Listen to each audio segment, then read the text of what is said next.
One of the best games of last year for me has to be the return of the Birdman himself, Tony Hawk, with the wonderful remake of Tony Hawk Pro Skater 1 and 2 for the PS4 and Xbox One.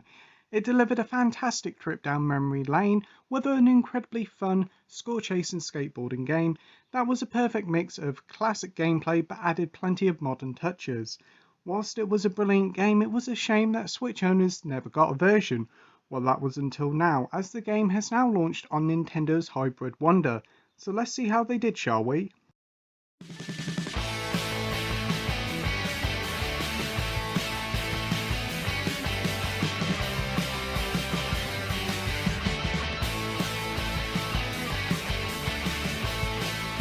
Remakes and remasters are the big thing now, bringing back classic titles from yesteryear with a whole new lick of paint. It's a great idea that not only brings back the nostalgic gamers, but also brings a whole new generation to try out these titles for the first time. Activision since 2017 has been on a remake frenzy, bringing back the original Crash and Spyro trilogies, as well as an absolutely wonderful Crash Team Racing remake, as well as obviously turning their hands to the Tony Hawk Pro Skater series. Pro Skater 1 and 2 originally released in 1999 and the year 2000 and were Activision's big money spinners of the day. These games inspired a whole generation of young kids, teenagers and 27s to pick up a board and go skating in their local area. It was a truly wonderful cultural experience. The games were also a big hit with the critics, with Tony Hawk Pro Skater 2 sitting at a Metacritic score of 98, easily one of the highest rated games of all time, so it makes perfect sense to bring back these incredibly beloved games. First up, I'm going to start off with the most important thing for many Switch ports, and that's the technical side of things. As many Switch ports can go either way, it could be like The Witcher 3 and Doom, a very faithful port of the original game, or like Ark Survival, which was a technical mess. And thankfully I can say Tony Hawk Pro Skater 1 and 2 is a technically impressive showcase on the Switch. Very much like the recent Crash 4 port, it's an incredibly similar experience with only a few technical cutbacks. As for the presentation, the game was an outstanding technical showcase on the PS4 last year, running at a silky smooth 60 FPS whilst also being at 1080p or upscaled to 4K on the PS4 Pro. But for the Switch, this is where things get a bit more interesting. Instead of being at 60 FPS, the game's frame rate has been cut in half to 30. And for some, this may be a deal breaker, but the game plays incredibly well at 30 FPS with hardly any drops whatsoever. As for the resolution, it's around about the 720p mark in docked, whilst in handheld I'll probably say it's about 540p. And the game does look pretty good for a Switch version. The levels still look very recognisable, and whilst in dock you will notice a few rough edges here and there, it's still a very respectable port, and playing the game in handheld it's incredibly impressive and arguably the best way to play it. The only real fault I have is that the loading of the levels can take a little long time, but then so it did in the PS4, so it's nothing really to worry about. Onto the actual gameplay now, and as you can guess from the title, it includes both Pro Skater 1 and 2, and both these games have been given the full-on remake treatment. Each of the game's environments have the same atmosphere and look, but they've been brought up to the modern day standards, very much like the Crash and Spyro remake trilogies, which done similar things. The main aim of the game is to go through these various different areas, pulling off various tricks and moves and ultimately getting the highest score. You go through both the campaigns of Pro Skater 1 and 2, and each of the areas have their own lists of challenges to complete. Complete a certain amount and you move on to the next stage. It's such a simple but ever so effective approach that works thanks to its incredibly addictive skateboarding gameplay.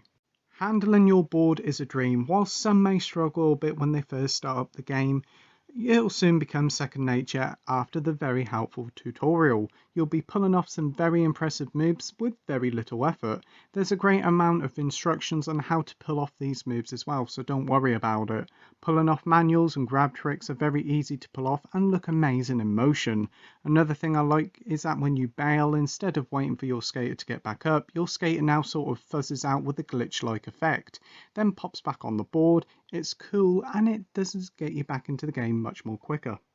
The game's 19 different locations are also a big part of the fun, from the iconic locations of Roswell and the warehouse from the first game to the bull ring and the school from the second. There's a great amount of variety here, and whilst some of the locations from the first game are a bit smaller, the second game's locations are quite bigger in size. It isn't just pulling off tricks, it's also about exploration of these stages, as there's a lot going on here. From Easter eggs to hidden items, special gaps and secret locations, there's a lot to search for here, and exploration of these locations are a blast to go through. Progression has changed a bit from the original. Stat points are now out in the open and you have to find them in the game's many different areas. Also, money is now earned by completing objectives, which in turn you can use to buy stuff to customize your skater. And thankfully there's no microtransactions whatsoever here. The progression kind of reminds me of a Call of Duty online sort of game, as every time you complete a run you gain XP, fill up your bar and level up. There's also hundreds upon hundreds of challenges to complete that reward you with XP and cosmetics. I really do like this approach to the progression, as there's always something to aim for, and I can see this lasting folks a long time indeed. As for the skaters on offer, we have the Birdman himself, as well as all the cast from the original release, which is great. And there's also a load of new skaters joining the game.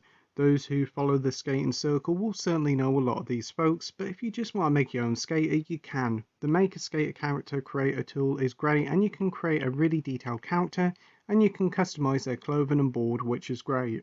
Also, I'm pleased to say that the whole Tony Hawk Pro Skater 1 and 2 experience is here on Switch with no content cutbacks whatsoever. Every single mode and feature is here, which is brilliant to see. You have your campaign modes for both games, ranked and pre-skate modes, the hundreds upon hundreds of challenges, but most impressively, the Create a Park mode is here, which allows you to play loads of user-created parks, some of which are incredibly impressive recreations of classic parks from Tony Hawk history.